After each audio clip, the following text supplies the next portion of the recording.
হাই বন্ধুসকল, সকলোকে ৰাখী বন্ধনৰ শুভেচ্ছা যাচিলোঁ।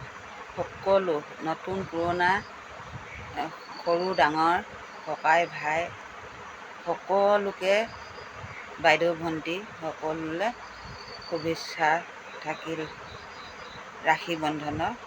আৰু তাৰ লগতে কথা কওঁ, মোক যোনে যোনে বেছিকৈ মৰম কৰে ভাইটি দাদাহঁতে, এয়া ৰাখী আনিছোঁ। কোনে কোনে পিন্ধিব ইচ্ছা আছে আহক, ৰাখী মই পিন্ধাই দিম।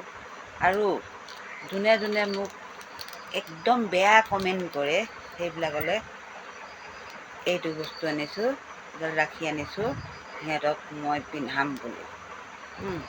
সকলোকে কৈছোঁ, মোৰ ভাইটি ভণ্টিহঁত সকলোৱে আহা মোৰ ঘৰলৈ ৰাখী বন্ধনৰ দিনাখন। আৰু মিঠাইও খাব লাগে নহয়। তাৰপিছতে আকৌ এয়া ৰাখীও পিন্ধাই দিম মই দেই।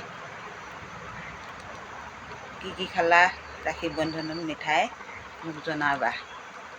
তোমালোকৰ ঘৰলৈ মোক ৰাখী বন্ধনৰ দিনাখন নামাতা নেকি? মই কিন্তু সকলোকে মাতিছোঁ দেই। সকলোৱে মোৰ ঘৰত আহিবা, ভগা ঘৰটো চাই যাবাহি দেই। ৰাখী বন্ধনৰ কাৰণে দেই, বেলেগৰ কাৰণে নহয়। ৰাখী বন্ধন দিনাখন মই সকলোকে নিমন্ত্ৰণ কৰিছোঁ, আহিবা। বাই।